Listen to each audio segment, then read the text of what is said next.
Good morning. Thank you for joining us today. I'm excited to be here with my colleague, Senator Baldwin, to talk about a very important piece of legislation that we're introducing today. And this legislation is also being co-sponsored by my colleagues, Senator Murray and Senator Feinstein. So I want to thank them for their support. They won't be joining us here this morning, but we appreciate their strong statements. Today we are introducing comprehensive legislation to set strong new safety standards for the shipment of crude by rail. There have been 4 fiery derailments involving crude oil since the start of February. And according to the Department of Transportation, we could see 6 more by the end of the year. 4 years ago, railroads hauled almost no crude oil, and today trains with up to 150 cars nearly a mile long transport more than 1 million barrels of oil every day. This is a 4,000% increase in crude by rail shipments since 2000. And these trains travel through nearly every state in the continental United States. In the state of Washington, crude oil trains travel through the middle of downtown areas of every major metropolitan area. You can see here they enter Spokane, Washington, down through the Tri-Cities, through Vancouver, up through Tacoma, where there is one refinery, through Seattle, Everett, and then to our 4 refineries that are very near the Canadian border. So every major metropolitan area of our state, and I mean the downtown sections of our state, see these trains. So in the next several years, what we currently have now is 2 trains a day. In the next several years, that is expected to rise to 16 trains a day. So needless to say, the issue of volatility is a very big issue for us. We have seen how volatility in these accidents in Canada cost 47 people their lives, and how explosions can affect an area as large as a half mile radius. This legislation that we're introducing today does 3 things. 1, it ensures that oil volatility is monitored and regulated, and that 2, old tank cars are taken off the tracks and replaced with safer, newer models, and 3, that rail infrastructure is properly maintained. Yesterday, the Department of Energy issued its findings from DOT scientists that said the fact that current classifications used by the Pipeline Hazardous Safety Administration, PHMSA, for hazardous material is inadequate for volatile oil. That's big news. Our legislation requires that the Pipeline and Hazardous Materials Safety Administration regulate the volatility of oil inside these tank cars. First, it would require them to immediately set an interim volatility standard to limit the explosive gases that are contained in this oil, such as butane, propane, methane, and ethane. And next, it would require them and the Department of Energy to establish permanent standards for volatility so that we can be sure that this product is safely transported. This bill also immediately bans the transport of oil in unsafe tank cars, such as what are called DOT 111s, or thinner hulled tank cars called the 1232s, unjacketed. It also requires us to have thicker shells for these tanks so that they will be less likely to puncture in the future in the case of an accident. These are things that we think need to be done sooner and give predictability to the marketplace, who have been asking for this predictability for several years. This bill significantly increases fines for violation of new safety standards and requires closer oversight of railroad operations, record keeping, and reporting requirements. And while this legislation also has more inspections, a comprehensive oil spill plan requirements that will help first responders in knowing how to respond to this, and enhanced transparency, we know that we need to move on this legislation now. Derailments keep happening, and we need to take responsibility to ensure that our communities are safer. Yesterday, the Energy Information Administration also recommended that crude by rail be monitored in their monthly report. That is by rail and by barge. This helps us monitor what's happening in this marketplace. And separately from today, we will be introducing legislation that will be tandem to this legislation, a comprehensive approach to the foundation by making sure that we have oil spill liability trust fund that can be used. Taxpayers should not be on the hook to bail out communities after a disaster caused by private companies. The railroad involved in the tragic accident in Quebec only had $25 million in liability insurance. Cleanup from disasters and rebuilding will cost hundreds of millions of dollars. So we want to follow what Canada has done and create a trust fund for cleanup that is paid for on the movement of crude oil. That is not in this legislation, but we hope to introduce that legislation in the very near future.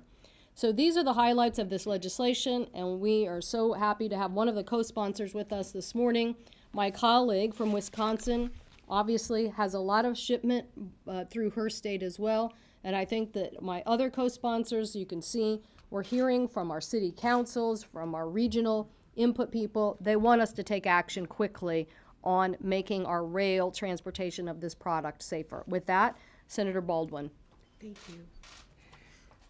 Appreciate your leadership, Senator Cantwell. From Illinois to Alabama and North Dakota to West Virginia, as we see on the poster to my right, oil train accidents are increasing at an alarming rate in America. And for my home state of Wisconsin, the danger facing my constituents living near those rail lines has materialized very quickly. Just a few years ago, oil train in our state was a very rare sight. Today, more than 40 oil trains a week pass through Wisconsin, with many of them over 100 tank cars long. In fact, that's some of the highest oil train traffic in the United States.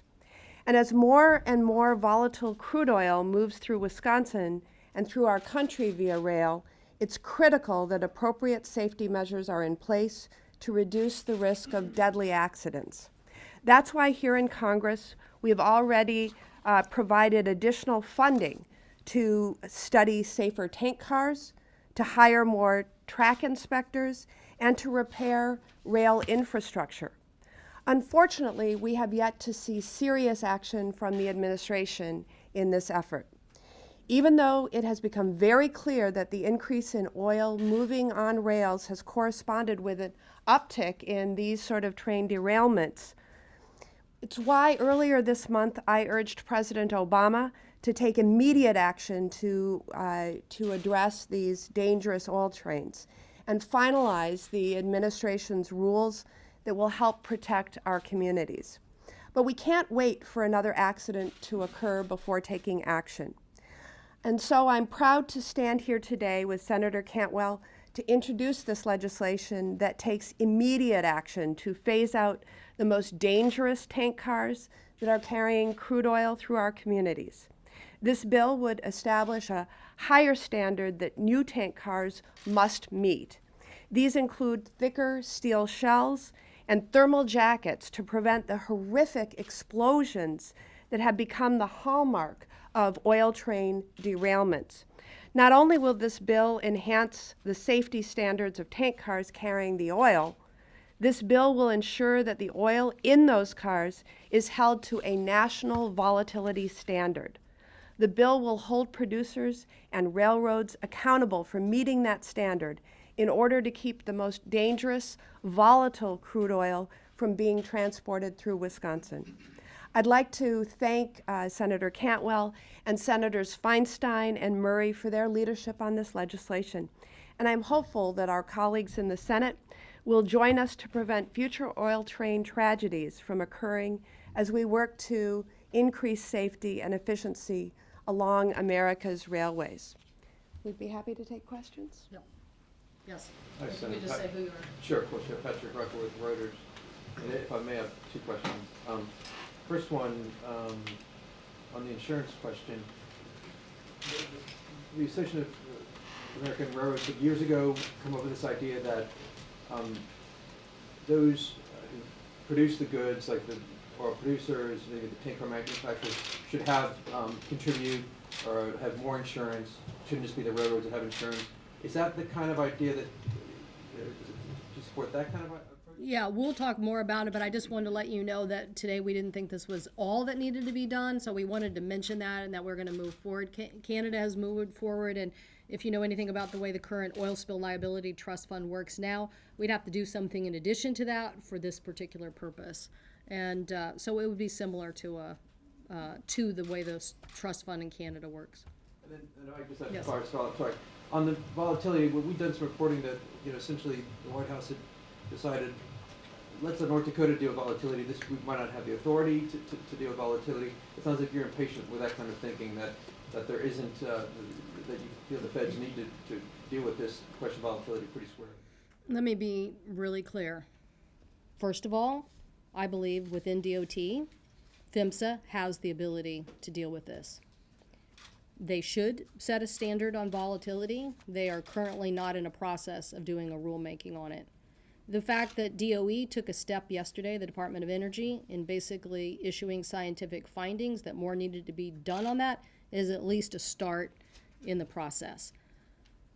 If we need to get more data and information to help them, we should do that. But yes, this bill is showing our impatience with the fact that we're in a rulemaking process that doesn't include volatility, and we think that it should. Brian Tumulty from the USA Today Washington. Does a similar standard now exist for oil transported by pipeline? Yes. In terms of volatility? Yes. So you're just doing the same thing for rail cars? Yes. Later today, Senator Blunt is offering a proposal in the Senate Commerce Committee that would delay accident avoidance technology for 5 years. The technology is called positive train controls. Pretty sure I'm going to be supporting my colleague, Senator Blumenthal, on his amendments to try to counter that. Yeah, what do you think of that? Do you think that that will delay new safety standards for oil trains and other? No, I don't see why it should. I mean,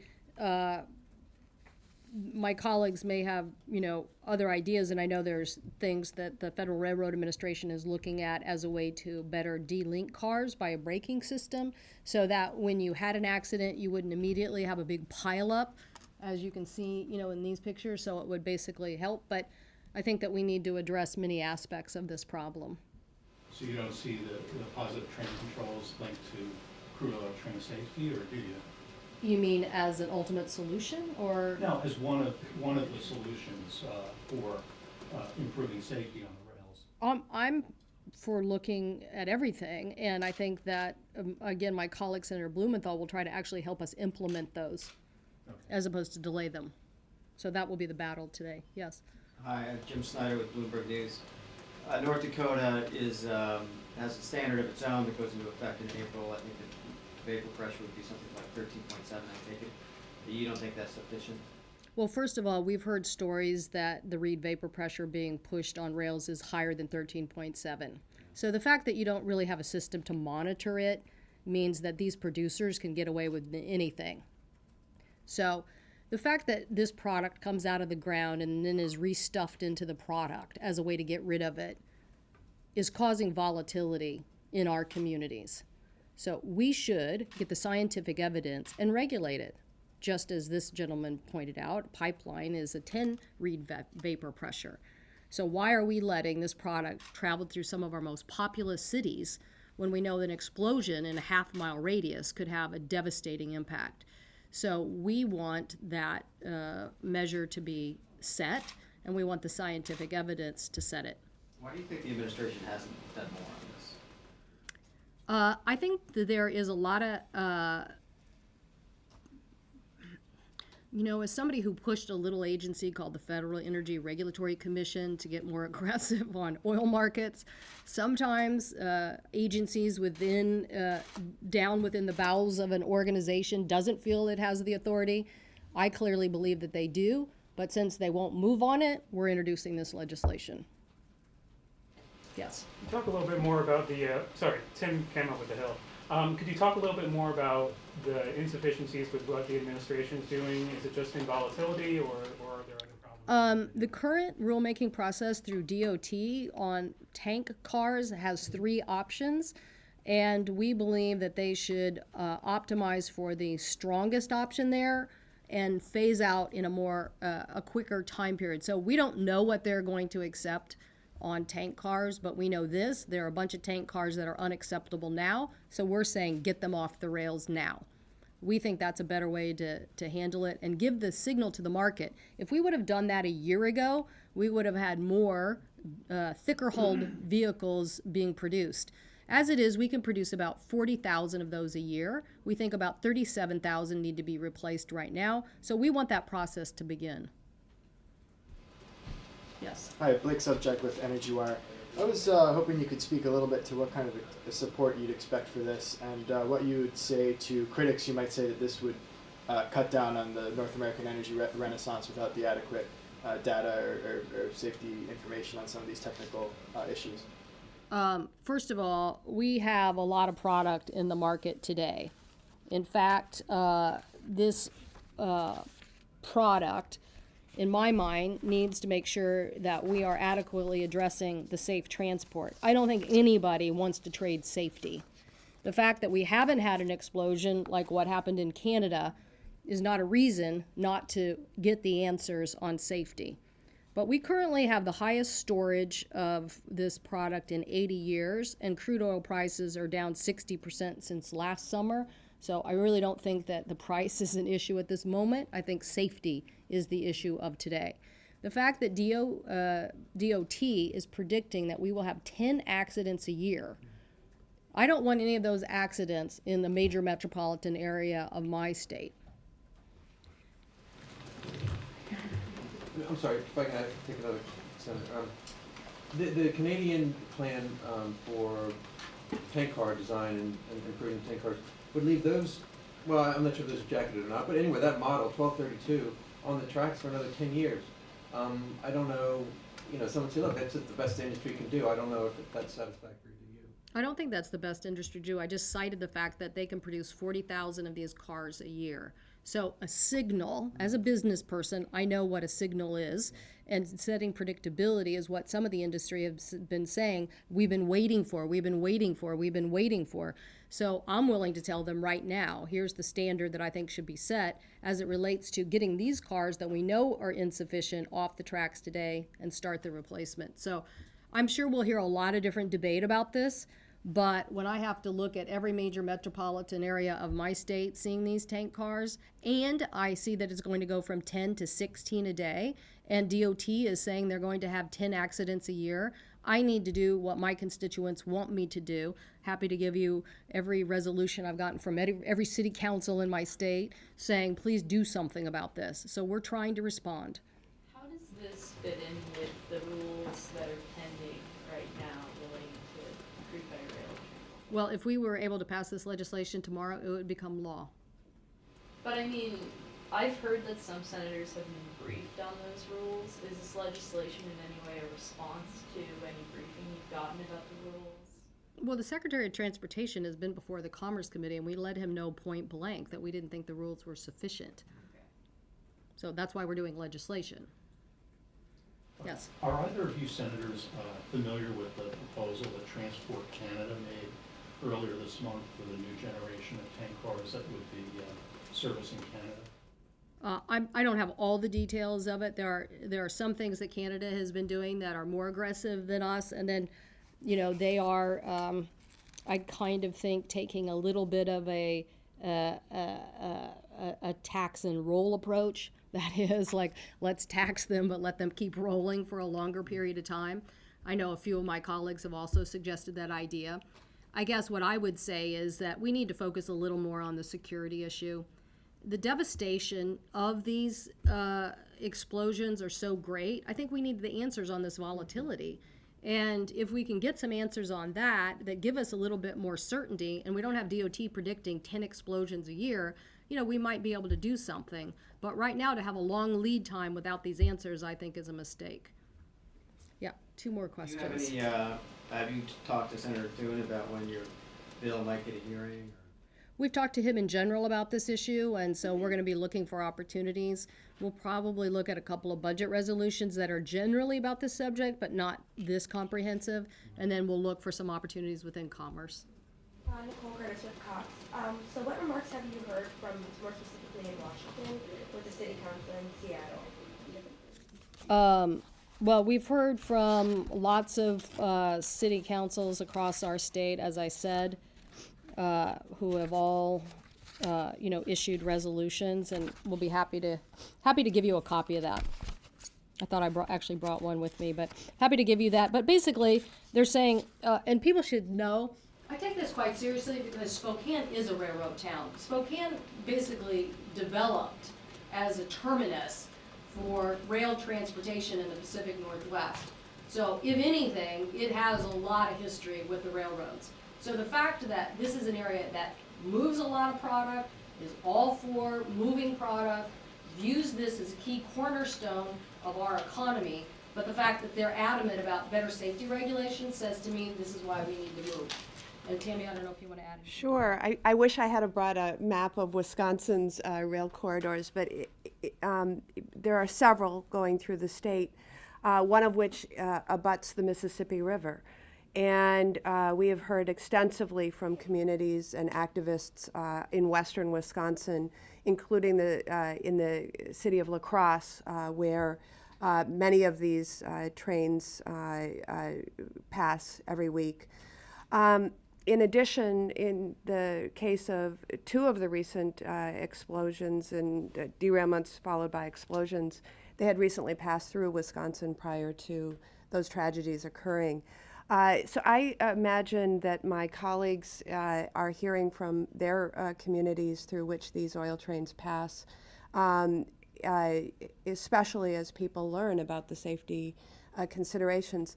One thing that we didn't talk about extensively today, but is an additional factor that we've raised over and over again, is just the state of the rail infrastructure and the need for, the up to grade rail infrastructure in order to avoid the derailments. Thank you all very much. Thank you, Tammy. Thank you. Thanks.